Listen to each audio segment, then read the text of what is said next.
ಮತ್ತೆ ಏನ್ ಮಾಡ್ಬೇಕು ಅನ್ಕೊಂಡಿದ್ಯಾ? ಇದರಿಂದ ಯಾರ್ಯಾರಿಗೆ ಏನೇನ್ ಮಾಡ್ಬೇಕು ಅನ್ಕೊಂಡಿದ್ಯಾ ಹೇಳ್ಬಿಡು.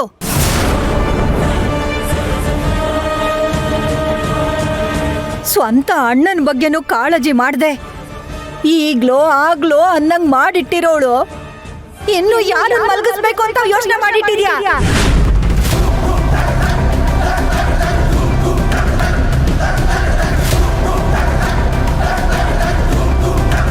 ಈ ವ್ರತ ಮಾಡದೆ ಹೋಗಿದ್ದಿದ್ರೆ ಈಟೊತ್ತಿಗೆ ಶಿವಣ್ಣನ್ನು ಜ್ಯೋತಿನೂ ಕುಸ್ಕುಸಿಯಾಗಿರ್ತಿದ್ರು.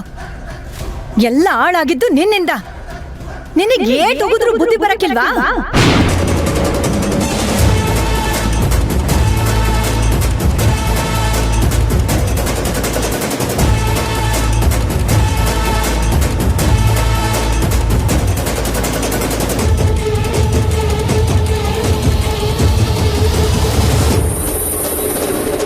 ಸರ್ವಮಂಗಳ.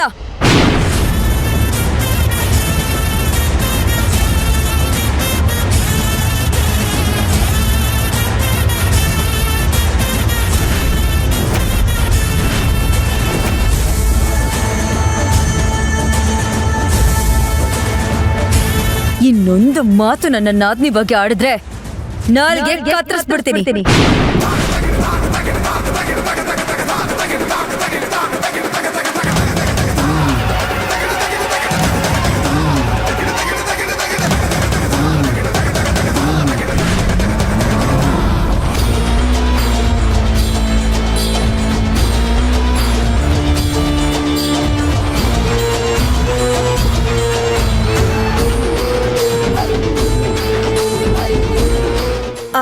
ಅದು ಹಂಗಲ್ಲ ಜ್ಯೋತಿ, ನಾನು ನಿನ್ ಪರವಾಗಿ ಮಾತಾಡ್ತಿರೋದು. ಏಯ್, ನೀನೇ ನನ್ ಪರವಾಗಿ ಮಾತಾಡೋದು? ನೀನ್ ಎಂತ ಊಸರವಳ್ಳಿ ಅಂತ ನನಗೆ ತುಂಬಾ ಚೆನ್ನಾಗಿ ಗೊತ್ತು.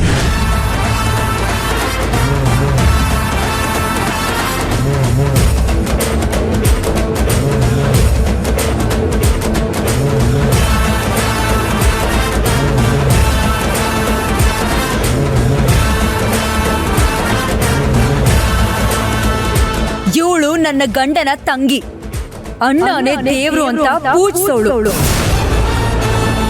ಅಂತವಳು ಅಣ್ಣನ್ಗೆ ಕೇಡಾಗ್ಬೇಕು, ಸಂಸಾರ ಕೆಟ್ಟೋಗ್ಬೇಕು ಅಂತ ಯೋಚನೆ ಕೂಡ ಮಾಡೋದಿಲ್ಲ. ಮಾಡೋದಕ್ಕೆ ಸಾಧ್ಯನೂ ಇಲ್ಲ.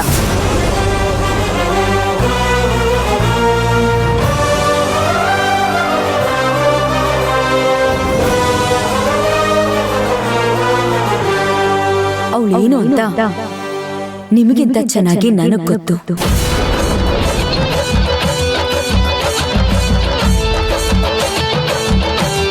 ಅವಳು ನನ್ನ ಗಂಡನ ತಂಗಿ, ನನ್ನ ನಾದ್ನಿ ಅನ್ನೋದಕ್ಕಿಂತ ಹೆಚ್ಚಾಗಿ ನನ್ ಗೆಳತಿ, ನನ್ ಜೀವದ ಗೆಳತಿ.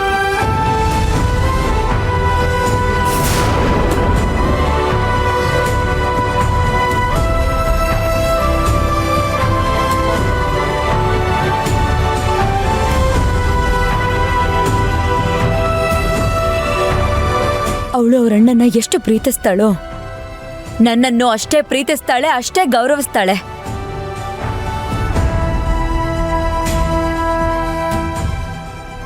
ನಿಮ್ಮಂತವ್ರು 1000 ಜನ ಹುಳಿ ಹಿಂಡಿದ್ರು ಈ ನಮ್ ಸ್ನೇಹ ಒಡೆಯೋದಿಲ್ಲ.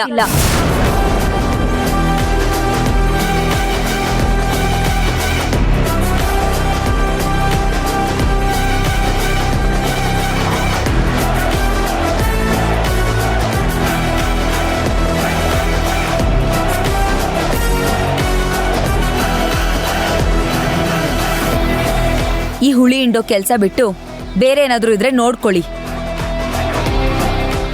ಅದನ್ನ ಬಿಟ್ಟು ಮತ್ತೆ ಏನಾದ್ರೂ ಅವಳ ಬಗ್ಗೆ ಮಾತಾಡಿದ್ರೆ ನಾನ್ ಸುಮ್ನೆ ಇರಲ್ಲ. ನಿಮ್ಮಿಬ್ರು ಪಾಲಿಗೆ ಭದ್ರಕಾಳಿ ಆಗ್ಬೇಕಾಗತ್ತೆ.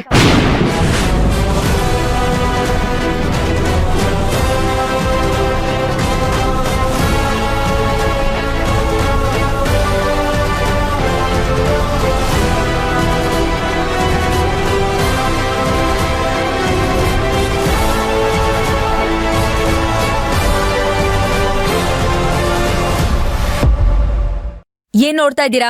ಜಾಗ ಖಾಲಿ ಮಾಡಿ. ಛೇ,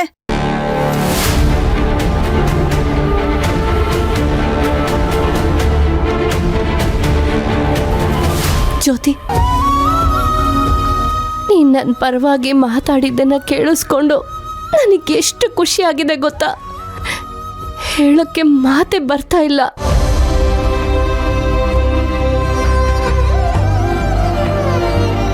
ಈ ನಿನ್ನ ಪ್ರೀತಿನ ಕಳ್ಕೊಂಡು ಎಷ್ಟೋ ವರ್ಷ ಆಗಿತ್ತು ಅಂತ ಅನಿಸ್ತಾ ಇದೆ.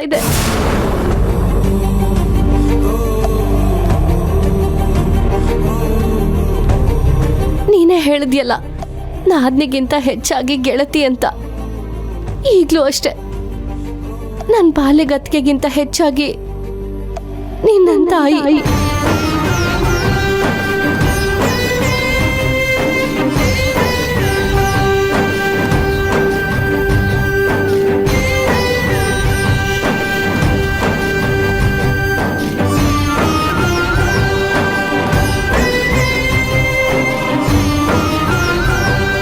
ನಿನ್ನಲ್ಲಿ ನನ್ನ ಅಮ್ಮನ ಪ್ರೀತಿ ನೋಡಿದೆ, ಅವಳ ಕಾಳಜಿ ಹೇಗಿರುತ್ತೆ ಅಂತ ಕಣ್ಣಾರೆ ನೋಡಿದೆ. ಅತ್ತಿಗೆ ಎರಡನೇ ತಾಯಿ ಅನ್ನೋದನ್ನ ನೀನ್ ನಿರೂಪಿಸ್ಬಿಟ್ಟೆ.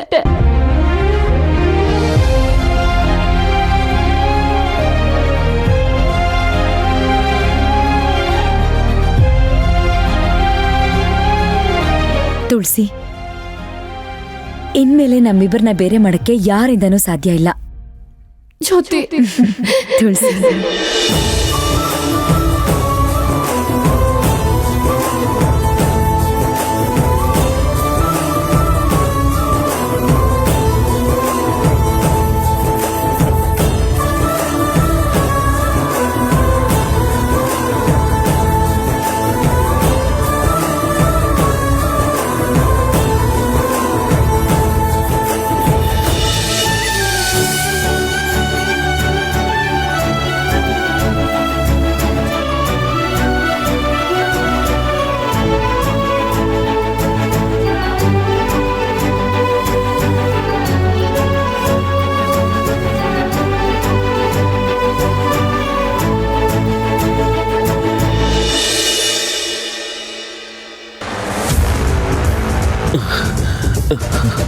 ಎಲ್ಲಿ ತೋರ್ಸೋ, दिखाओ।